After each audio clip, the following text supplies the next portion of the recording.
রহমতুল্লাহি ওয়া বারাকাতুহু। ভাই দোস্ত, মানুষ যখন মানুষকে ভালোবাসে তখন মানুষ কী চায়?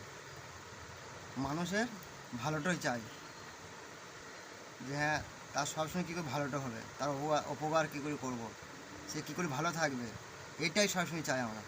একজন মানুষকে যখন ভালোবাসে, তাতে বাপ বেটা হোক, স্বামী স্ত্রী হোক, কি পর ব্যক্তি হোক, যে কোনো মানুষ যে যাকে ভালোবাসে তার ভালোটাই চায়, যে হ্যাঁ আমার মানুষ ভালো হোক, সেইটাই চাই, তার ক্ষতি চায় না, সবসময় ভালোটা চায়।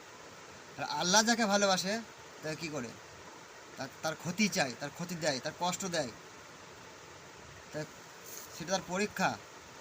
তাহলে আল্লাহর ভালোবাসা মানুষের ভালোবাসা কতটা তরিতফাত। মানুষ ভালোবাসলি তার ক্ষতি চায় না, আর আল্লাহ ভালোবাসলি তার ক্ষতি চাই।